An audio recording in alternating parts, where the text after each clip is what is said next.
O presidente Michel Temer, viu, Vera, Andreasa e Madu, pediu ao Supremo Tribunal Federal a suspeição do Procurador-Geral da República, Rodrigo Janot. A defesa afirma que já se tornou público e notório que a atuação de Janot em casos envolvendo Temer vem extrapolando em muitos limites constitucionais e legais inerentes ao cargo que ocupa.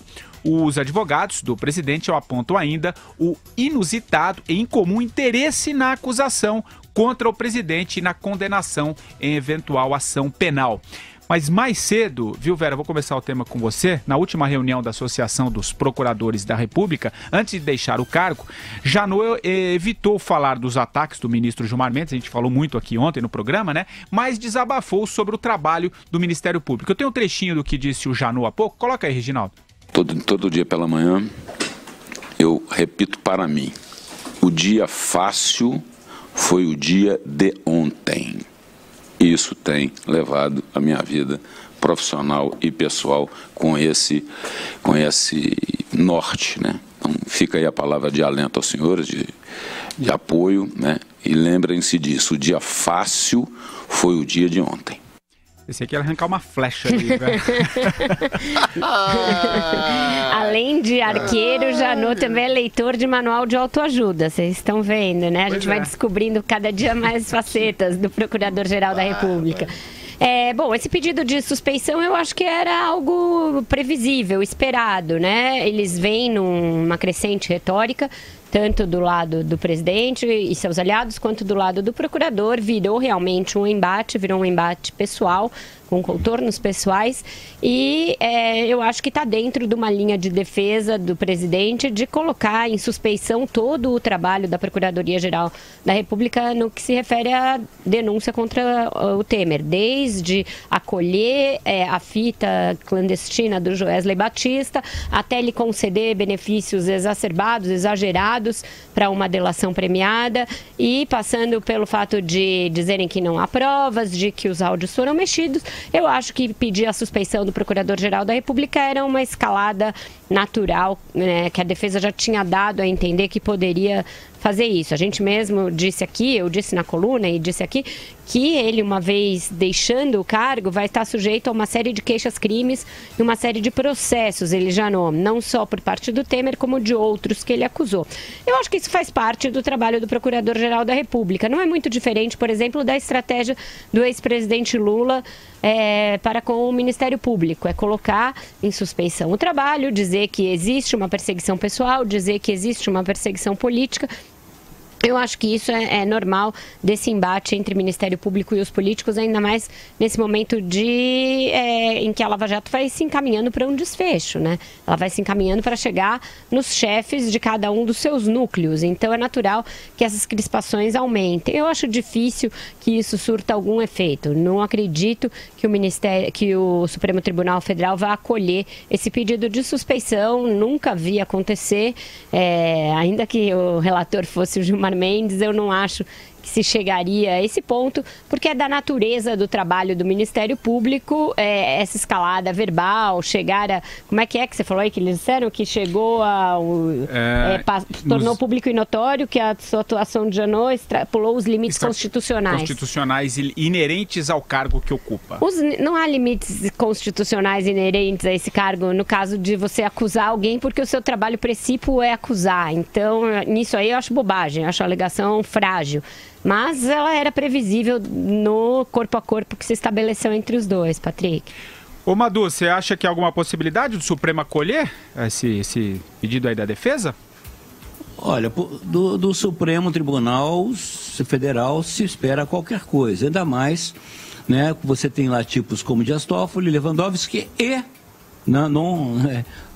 the last but not the least, Gilmar Mendes, como vimos na Folha de São Paulo, participou de um alegre jantar agora no fim de semana com o presidente da República, né, no Palácio do Planalto. Eu não sei se ele foi recebido no esconderijo secreto, se foi no porão, se foi na casa de boneca, se foi na sauna, né, se ele deu a placa do carro, se ele entrou com aquele nariz, com aquele óculos, aquele nariz, aquele bigode, né, que usa nos Estados Unidos para você se disfarçar.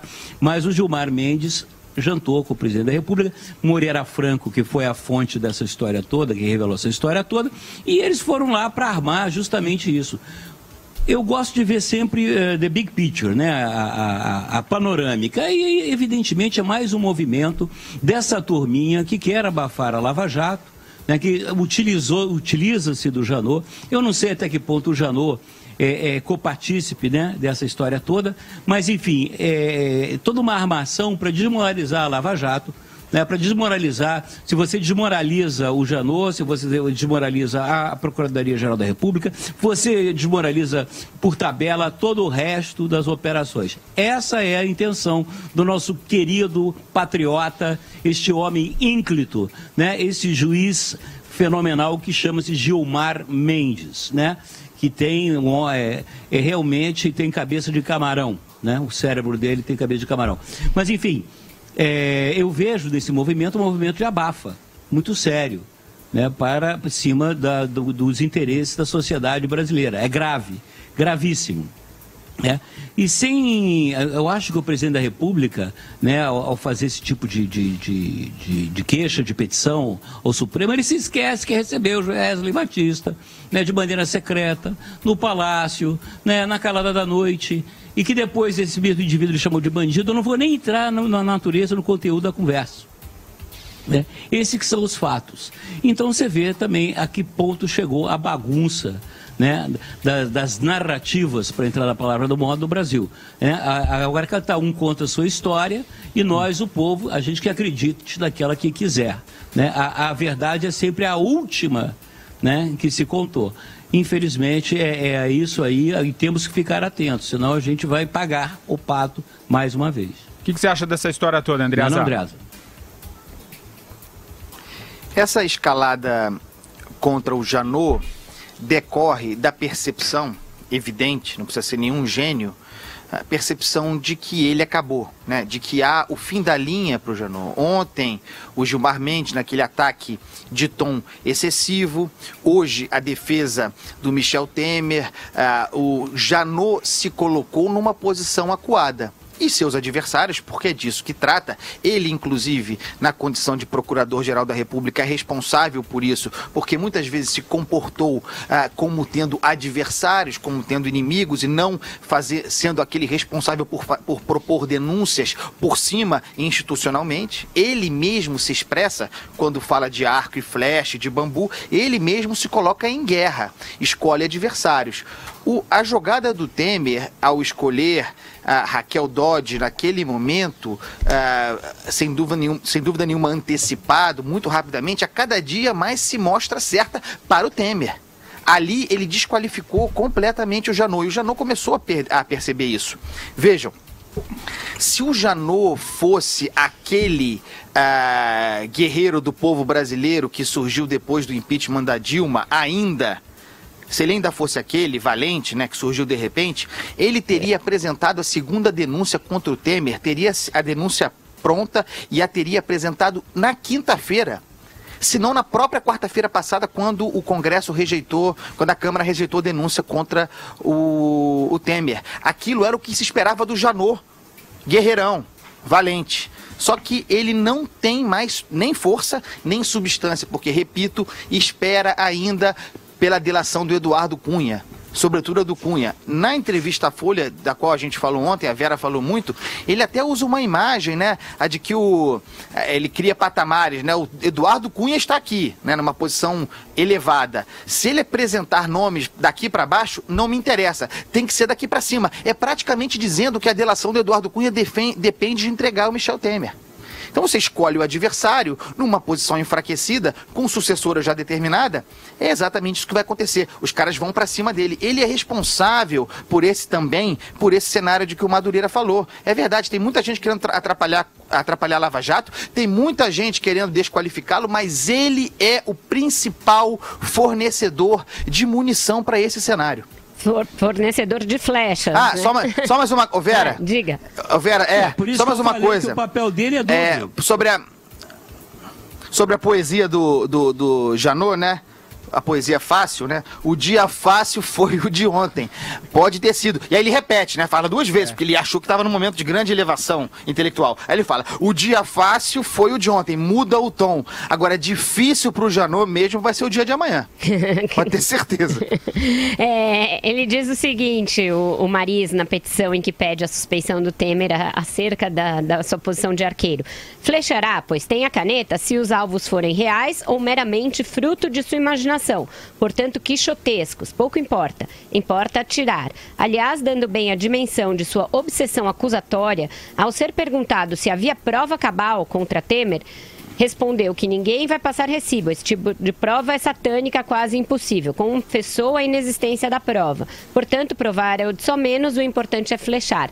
O advogado sabe que não foi isso exatamente que o procurador quis dizer quando disse que era prova satânica, que é uma expressão que se usa no direito para dizer que é uma prova praticamente impossível, porque seria exigir corrupção com prova, propina com recibo, etc. Essas coisas que a gente conhece bem. E também, aí ele usa isso para dizer que o Janot admitiu que estava acusando sem provas. A verdade sempre está ali no meio, mas é interessante ver esse embate retórico. Realmente, ao agir dessa maneira, ao sair da sua posição sempre muito cautelosa e partir para esse tipo de retórica em que tenta causar certa espécie, o Janot fica suscetível a uma ação como essa, porque ele passa assim a impressão de quem está pessoalmente empenhado em atingir a figura do presidente da República, como nunca se viu ele fazer em relação a nenhum outro acusado da Lava Jato ou de outras operações. E olha que tem acusado nessas investigações. Ele está com um empenho pessoal e muito focado na figura do Temer. Isso é verdade. Por se tratar do presidente da República, provavelmente. Ele viu na cabeça do Temer aquela cabeça de caça que você empalha e coloca em cima da lareira ali, né? Só que ele está correndo o risco de ficar sem ela, e ficar sem munição, sem flecha, sem tudo.